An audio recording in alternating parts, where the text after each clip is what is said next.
Praise the Lord. கிறிஸ்துவுக்குள் மிகவும் பிரியமான என் அன்பு சகோதர சகோதரிகளே, இரட்சகரும் மீட்பரும் ராஜாதி ராஜாவுமான நமது ஆண்டவர் இயேசு கிறிஸ்துவின் இனிய நாமத்தில் உங்களுக்கு என் அன்பின் வாழ்த்துக்களை தெரிவித்துக் கொள்கின்றேன். லென்த் நாட்கள் 6ஆம் நாள் தியானமாக 40 days லைஃப் சேஞ்சிங் 40 thoughts, 40 நாட்கள் உங்கள் வாழ்வை மாற்றும் 40 குணங்கள் என்ற தலைப்பில் 6ஆம் ஆவியின் கனியாகிய நற்குணத்தை குறித்து தியானித்து நற்குணத்தில் ஐஸ்வர்யவான்களாக இருப்போம்.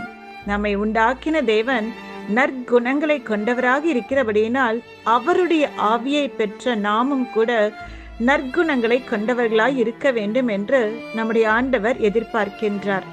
இந்த நற்குணம் நம்மில் பெருகிட நாம் செய்ய வேண்டியது என்ன? அப்போஸ்தலருடைய நடபடிகள் 17ஆம் அதிகாரம் 11ஆம் வசனம் சொல்கிறது, மனோவாஞ்சையாய் வசனத்தை ஏற்றுக்கொண்டு தினந்தோறும் வேத வாக்கியங்களை ஆராய்ந்து பார்த்ததினால் நற்குணசாலிகளாய் இருந்தார்கள். ஆம் பிரியமானவர்களே, நாம் தேவனுடைய வசனங்களை மன விருப்பத்துடன் தினமும் வாசித்து நேசித்து தியானித்து ஆராய்ந்து அறிந்து அதன்படி நடக்க நம்மை தினமும் அர்ப்பணிக்கும் போது நம்மில் ஆவியின் கனியாகிய இந்த நற்குணம் பெருகி நம்முடைய கிரியைகளில் வெளிப்படுகிறதாய் இருக்கின்றது. 1 பேதுரு 2ஆம் அதிகாரம் 12ஆம் வசனம் இப்படியாய் சொல்கின்றது, புற ஜாதிகள் உங்களை அக்கிரமக்காரர் என்று விரோதமாய் பேசும் விஷயத்தில் அவர்களை உங்கள் நற்கிரியைகளை கண்டு அவற்றின் நிமித்தம் சந்திப்பின் நாளிலே தேவனை மகிமைப்படுத்தும்படி நீங்கள் அவர்களுக்குள்ளே நல் நடக்கையுள்ளவர்களாய் நடந்து கொள்ளுங்கள் என்று உங்களுக்கு புத்தி சொல்கின்றேன். ஆம், நம்முடைய நற்கிரியைகளை பார்த்து நம் தேவனுடைய நாமம் மகிமைப்பட வேண்டுமே தவிர எந்த ஒரு சூழ்நிலையிலும் தேவ நாமம் தூஷிக்கப்படவே கூடாது. ஒரு முறை நான் பஸ்ஸிலே பயணம் செய்த போது ஒரு நிறை மாத கர்ப்பிணி பெண் கூட்ட நெரிசலான அந்த பஸ்ஸிலே நின்று கொண்டு வந்தார்கள். அவர்கள் நின்று கொண்டிருந்த இடத்தின் பக்கத்திலே ஒரு நடுத்தர வயது பெண்மணி அமர்ந்து கொண்டிருந்தார். பஸ்ஸில் இருந்தவர்கள் அந்த நடுத்தர வயது பெண்ணை பார்த்து, நீங்கள் அந்த கர்ப்பிணி பெண்ணுக்கு கொஞ்சம் உட்கார்வதற்கு இடம் கொடுங்கள், அவர்கள் சிரமத்தோடு நின்று கொண்டு வருகிறதை பார்ப்பதற்கு பாவமாக இருக்கிறது என்று சொன்னார்கள். ஆனால் அந்த நடுத்தர வயது பெண்மணியோ காதில் விழாதது போல அமர்ந்து கொண்டே வந்தார்கள். ஆனால் பின் சீட்டில் அமர்ந்திருந்த ஒரு வயதான அம்மா அவர்கள் எழுந்து நின்று இந்த கர்ப்பிணி பெண்ணுக்கு உட்கார்வதற்கு இடம் கொடுத்தார்கள். உடனே அந்த பஸ்ஸில் இருந்தவர்கள் எல்லாம் பேசின காரியம் உண்மையாகவே என் உள்ளத்தை மிகவும் உடைத்தது. அந்த அம்மா பார்ப்பதற்கு கிறிஸ்டியன் போல இருக்கிறார்கள். கிறிஸ்தவர்கள் என்றால் நல்ல இரக்க குணம் உள்ளவர்கள், உதவி செய்பவர்கள், அன்புள்ளவர்கள் என்று சொல்லி நாம் பார்த்திருக்கின்றோம். ஆனால் இன்றைக்கு காலம் மாறிவிட்டது என்று சொல்லி அவர்கள் பேசின காரியம் என்னை மிகவும் கஷ்டப்படுத்தினது. ஆம், இப்படிப்பட்ட செயல்கள் நமக்கு கெட்ட பெயரை கொண்டு வருகிறது மாத்திரமல்ல, இப்படிப்பட்ட செயல்கள் நிமித்தம் நம் தேவனுடைய நாமமும் தூஷிக்கப்படுகிறதாக இருக்கின்றது. நாம் வாழ்கின்ற இந்த உலகத்தில் வேதனைப்படுகிறவர்கள், துன்பப்படுகிறவர்கள், மன வருத்தப்படுகிறவர்கள் அதிகமாக உள்ளனர். அவர்களை விசாரிக்கவோ அவர்களுக்கு ஆறுதல் சொல்லவோ அல்லது அவர்களுக்கென்று உதவி செய்யவோ இந்த உலகத்தில் பெரும்பாலானோர் முன்வருகிறதில்லை. ஆனால் வேதத்தில் எபிரேயர் 2ஆம் அதிகாரம் 18ஆம் வசனம் இப்படியாக சொல்கிறது, ஆதலால் அவர் தாமே சோதிக்கப்பட்டு பாடுபட்டதினாலே அவர் சோதிக்கப்படுகிறவர்களுக்கு உதவி செய்ய வல்லவராய் இருக்கின்றார். ஆம் பிரியமானவர்களே, நம் ஆண்டவராகிய இயேசு கிறிஸ்து பாடுகள் வழியாக கடந்து போனதால் பாடுகள் வழியாக கடந்து போகிறவர்களுடைய வேதனை எப்படிப்பட்டது என்பது அவருக்கு நன்றாக தெரியும். அதனால்தான் இப்படியாக கஷ்டத்தின் ஊடாக போகிறவர்களுக்கு அவர் உதவி செய்ய வல்லவராய் இருக்கின்றார், போதுமானவராய் இருக்கின்றார். அவருடைய பிள்ளைகளாகிய நாமும் அவரை போலவே கஷ்டப்படுகிறவர்களுக்கு உதவி செய்யும்படியாக அழைக்கப்பட்டிருக்கின்றோம். யாக்கோபு 4ஆம் அதிகாரம் 17ஆம் வசனம் இப்படியாக சொல்கிறது, ஒருவன் நன்மை செய்ய அறிந்தவனாயிருந்தும் அதை செய்யாமல் போனால் அது அவனுக்கு பாவமாயிருக்கும். பிரியமானவர்களே, நாம் உதவி செய்யும் சூழ்நிலையிலே இருந்தும் உதவி செய்யாமல் போகும்போது அது நமக்கு பாவமாகும் என்று சொல்லி வேதம் நமக்கு அறிவுறுத்துகின்றது. மேலும் நீதிமொழிகள் 3ஆம் அதிகாரம் 27ஆம் வசனம் இப்படியாய் சொல்கிறது, நன்மை செய்யும்படி உனக்கு திராணி இருக்கும்போது அதை செய்யத்தக்கவர்களுக்கு செய்யாமல் இராதே. மற்றவர்களுக்கு உதவி செய்ய முடியும் என்ற நிலையில் நாம் இருக்கும்போது நிச்சயமாக நம்மால் ஆன உதவிகளை அவர்களுக்கு செய்ய வேண்டும். கலாத்தியர் 6ஆம் அதிகாரம் 9ஆம் வசனம் சொல்கிறது, நன்மை செய்கிறதில் சோர்ந்து போகாமல் இருப்போமாக, நாம் தளர்ந்து போகாதிருந்தால் ஏற்ற காலத்தில் அறுப்போம். ஆம், நாம் உதவி செய்கிறதற்கு சோர்ந்து போகவே கூடாது. நாம் தளர்ந்து போகாமல் மற்றவர்களுக்கு நன்மை செய்யும் போது நிச்சயமாகவே நம்முடைய தேவன் ஏற்ற காலத்தில் நமக்கு பலனை தருகின்றவராக இருக்கின்றார். வேதத்தில் அப்போஸ்தலர் 9ஆம் அதிகாரம் 36 42 வரை உள்ள வசனங்களை நாம் வாசித்து பார்த்தோம் என்றால் அங்கே தொற்கால் என்ற பெண்ணை குறித்து சொல்லப்பட்டிருக்கின்றது. தொற்கால் செய்த நற்கிரியைகளின் பலனாக மரித்து போன அவளை பேதுருவால் மறுபடியும் உயிரோடு எழுப்பப்பட்டார். மேலும் லூக்கா 10ஆம் அதிகாரம் 30 35 வரை உள்ள வசனங்களை வாசித்து பார்த்தோமானால், கள்ளர் கையில் அகப்பட்ட ஒரு மனுஷனுக்கு, எந்த விதத்திலும் தனக்கு சம்பந்தமில்லாத மனிதனுக்கு உதவி செய்த நல்ல சமாரியனை குறித்து இயேசு கிறிஸ்து உயர்வாக பேசுகின்றார். இயேசு கிறிஸ்துவும் இந்த பூமியில் வாழும்போது உதவி செய்கின்றவராகவே, நன்மை செய்கின்றவராகவே சுற்றி திரிந்தார்.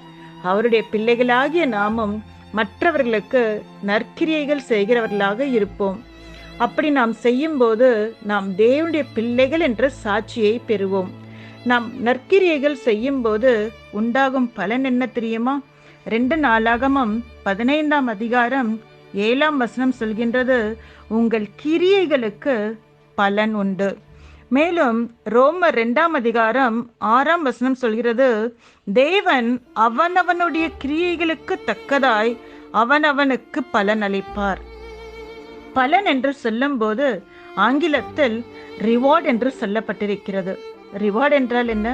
வெகுமதி அல்லது பரிசு என்று சொல்லலாம். நமக்கு எப்போதுமே ஒரு கிஃப்ட் அல்லது பரிசு என்று சொல்லும் போது சந்தோஷம் தானே? நம்முடைய ஆண்டவர் நம்முடைய கிரியைகளுக்கு, நம்முடைய நற்செயல்களுக்கு ஏற்ற பரிசை, ஏற்ற வெகுமதிகளை கொடுக்கின்ற தேவனாக இருக்கின்றார்.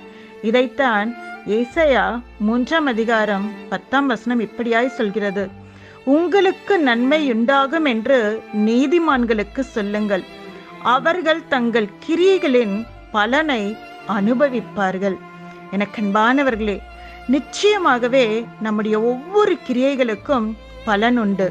அது நன்மையானாலும் சரி, தீமையானாலும் சரி, அது சிறிதானாலும் சரி, பெரிதானாலும் சரி, நம்முடைய தேவன் நம் ஒவ்வொரு கிரியைகளுக்கும் பலனை தருகின்றவராக இருக்கின்றார். ஆண்டவர் கிரியைக்கு பலன் அளிக்கிறதை குறித்து பார்க்கும்போது மத்தேயு 10:42 ஒரு கலசம் தண்ணீர் மாத்திரம் குடிக்க கொடுக்கிறவனும் தன் பலனை அடையாமல் போவதில்லை என்று சொல்லப்பட்டிருக்கிறது. அப்ப நம்ம எத்தனை பேருக்கு தண்ணீர் கொடுத்திருப்போம் இல்லையா? நீங்க எத்தனை பேருக்கு உதவி செய்திருப்பீங்க இல்லையா? எத்தனையோ பேருக்கு அவங்க வாழ்க்கையில உயர்கிறதற்கு நீங்க வழிகாட்டியிருப்பீங்க இல்லையா? எத்தனையோ ஊழியங்களுக்கு காணிக்கைகளையும் உடல் உழைப்பினாலையும் நீங்க ஊழியங்களை தாங்கி இருப்பீங்க இல்லையா? எத்தனையோ பேரை ஊழியத்துல நீங்க வளர்த்து விட்டுருப்பீங்க. ஒருவேளை நீங்க செய்த உதவிகளை நீங்க மறந்து போயிருக்கலாம். உங்ககிட்ட இருந்து உதவியை பெற்றவங்க கூட, நன்மையை பெற்றவங்க கூட நீங்க செய்த உதவிகளை, நீங்கள் செய்த தியாகங்களை அவர்கள் மறந்து போயிருக்கலாம். ஆனால் நம்முடைய ஆண்டவர், அவர் ஒரு நாளும் மறந்து போகவே மாட்டார். நீ ஒரு கலசம் தண்ணீர் கொடுத்தாலும் அதன் பலனை அனுபவிப்பாய் என்று சொன்ன தேவன் நிச்சயமாகவே நீங்கள் செய்த ஒவ்வொரு நற்கிரியைகளுக்கான பலனை, நீங்கள் செய்த ஒவ்வொரு நற்செயல்களுக்கான பலனை உங்கள் வாழ்க்கையில் நீங்கள் பெரும்படியாய் செய்வார். நற்குணம் என்பது நாமாக நம்மில் நிச்சயமாக பெருக்கிக் கொள்ளவே முடியாது.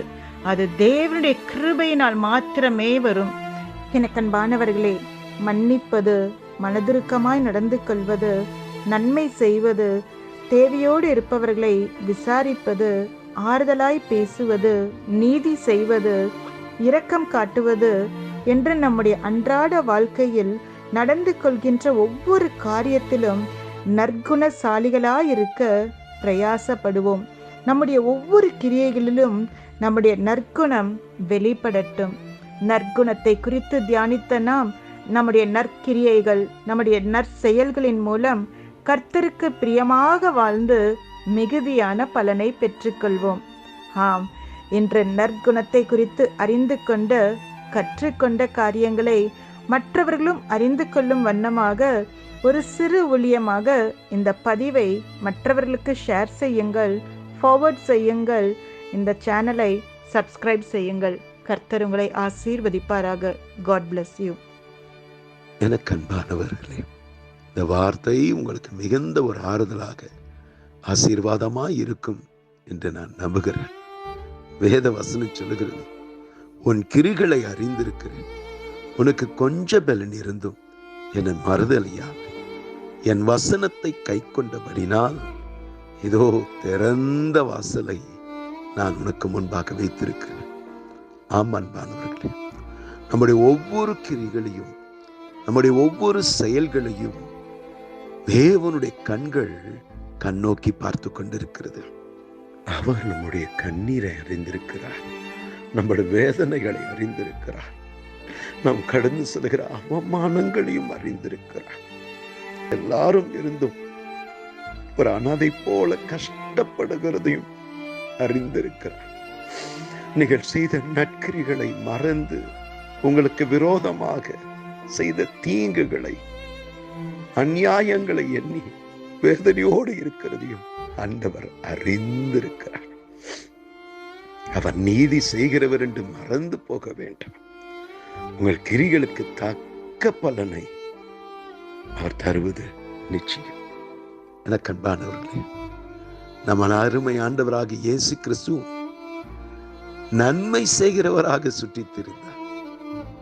ஆமா, நன்மை செய்கிறது அவருடைய குணம். நல்லவருக்கும் நன்மை செய்தார், தீயோருக்கும் நன்மையே செய்தார். என் அருமை தேவச்சனமே, ஆதலால்தான் தேவன் எல்லா நாமங்களுக்கு மேலாக அவருடைய நாமத்தை உயர்த்திருக்கிறார். ஆமா, நன்மை செய்கிறதில் சோர்ந்து போக வேண்டாம். நீங்கள் செய்கிற ஒவ்வொரு கிரிகளுக்கு ஏற்ற பலனை ஆண்டவர் கொடுப்பார். இன்றைக்கு ஒருவேளை நீங்கள் செய்த கிரிகளை, நீங்கள் செய்த தியாகங்களை, நீங்கள் காட்டின அன்பை பிறர் அதை புரிந்து கொள்ளாமல் இருக்கலாம், அதை உணராமல் கூட இருக்கலாம், ஏன் அதை அங்கீகரிக்காமல் கூட இருக்கலாம். அதை பெரிதாக நினைக்காமல் பேசுகிற மக்கள் கூட இருக்கலாம். அதை எண்ணி நீங்கள் மனம் உடைந்த நிலையிலே இருக்கலாம். உண்மைதான், இது அன்பற்ற உலகம். உண்மைதான், அநீதி செய்கிற உலகம். உண்மைதான், தீங்கு நினைக்கிற ஒரு உலகம். நன்றி மறந்த மக்கள் மத்தியிலே தான் நாம் வாழ்ந்து கொண்டிருக்கிறோம். ஆனால் அவைகள் மத்தியிலும் சோர்ந்து போக வேண்டாம். நீங்கள் செய்ய ஆரம்பித்த நற்கிரிகளை தொடர்ந்து செய்யுங்கள், தொடர்ந்து செய்யுங்கள். உங்கள் பொறுமையை, உங்களுடைய அன்பை, உங்கள் நல்குணத்தை பார்க்கிற தேவன் நீங்கள் எதிர்பார்க்காத ரட்சிப்பை, நீங்கள் எதிர்பார்க்காத நன்மையை, நீங்கள் எதிர்பார்க்காத உயர்வை, நீங்கள் எதிர்பார்க்காத ஆசீர்வாதத்தை நீங்கள் பெற்றுக்கொள்வது நிச்சயம். விட்டு கொடுத்தவர்கள் கெட்டு போனதாக சரித்திரம் இல்லை. எந்தெந்த காரியங்கள் பிறருக்காக நீங்கள் விட்டு கொடுத்திருக்கிறீங்க, நற்கிரிகளை செய்திருக்கிறீங்க, ஒரு பிரதிபலனை எதிர்பார்க்காமல் நீங்கள் செய்த உதவிகள், நன்மைகள் எல்லாவற்றையும் ஆண்டவர் அறிந்திருக்கிறார். யாவருடைய கண்கள் காணும்படி தேவன் உங்களை உயர்த்துவது நிச்சயம். ஏற்ற நேரத்தில் ஏற்ற நன்மையை தந்து உங்களை உயர்த்துவது நிச்சயம். சோர்ந்து போக வேண்டாம், தைரியமாயிருங்கள். நாம் ஜெபம் செய்வோமா? கண்களை மூடி ஜெபம் செய்வோம். அன்பும் இரக்கமுள்ள நல்ல தகப்பனே, இந்த வார்த்தைகளை நம்பிக்கையோடு கேட்கிற ஒவ்வொரு திரும்புடைய கரத்தை நான் வைக்கிறேன் அப்பா. வெளிய தோற்றத்தில் சிரித்திருந்தால் மனதுக்குள் பலவிதமான கேள்விகள். நான் செய்த நற்கிரிகளுக்கு பலனை பார்க்காமல் ஏமாற்றங்கள், வேதனைகள், கஷ்டத்தை தான் என் வாழ்க்கையை பார்த்து கொண்டிருக்கிறேன் என்று அழகையோடு இருக்கிற ஒவ்வொரு மக்களுக்காக நான் ஜெபிக்கிறேன். எல்லாரும் இருந்தும் தன்னந்தனியாக நான் வாழ்க்கையோட போராடுகிறேன். எனக்குன்னு உதவி செய்ய யாரும் இல்லை, என்னை புரிந்து கொள்ள யாரும் இல்லை, என் மேல் பாசம் காட்ட யாரும் இல்லை, என் சார்பாக நின்று எனக்கு நியாயத்தை விசாரிக்க நீதியை செய்ய ஒருத்தரும் இல்லை. தனியாக நான் வாழ்க்கையோட போராடி கொண்டிருக்கிறேன் என்று அழகியோடு இருக்கிற ஒவ்வொரு அன்பானவர்களுக்காக நான் கண்ணீர் வடிக்கிறேன் அப்பா. எங்களுடைய கிரியைகளை பார்க்கிறவர், எங்கள் பொறுமையை பார்க்கிறவர், எங்களுடைய செயல்களை பார்க்கிறவர், ஆண்டவரே அதுக்கு ஏற்ற பிரதிபலனை தருகிறவர் அப்பா. இந்த நாளில் உண்மையே நம்பி உண்மையே சார்ந்து உம்முடைய நாமத்திற்காக தன்னை தாழ்த்தி அவர்கள் செய்த ஒவ்வொரு நற்கிரிகளை கண்ணோக்கி பாருங்கப்பா. ஏற்ற நேரத்தில் ஏற்ற நன்மையை மேன்மையை தருகிற தேவன். துன்ப கண்ட நாட்களுக்கு ஈடாக இரட்டத்தனையான நன்மை வரும். சஞ்சலம் தவிப்பு உன்னை விட்டு ஓடி போகும் என்று சொல்கிறல்லவா. சந்தோஷமான நாட்கள், மனமகிழ்ச்சியான நாட்களை காண கேட்க கிருபைத்தாங்கப்பா. நம்பினோரை ஒருபோதும் கைவிடாதவர், அவரவர் கிரிகளுக்கு தக்கதான பிரதிபலனை தருகிற தேவன் அல்லவா. ஏற்ற நன்மையை மேன்மையை உயர்வை தந்து யாவருக்கும் முன்பாக அவர்களை கனப்படுத்த போகிறதுக்காக நன்றி, மேன்மைப்படுத்த போகிறதுக்காக நன்றி, ஆசீர்வதிக்க போகிறதுக்காக நன்றி. அவர்கள் எதிர்பார்த்த நன்மையை மேன்மையை தந்து அவர் உள்ளத்தை மகிழ செய்ய போகிறதுக்காக நன்றி. ஆசீர்வதிங்கப்பா, ஆசீர்வதிங்க. சந்தோஷமான நாட்களை காண கேட்க கிருபை தாங்க. ஆமென்.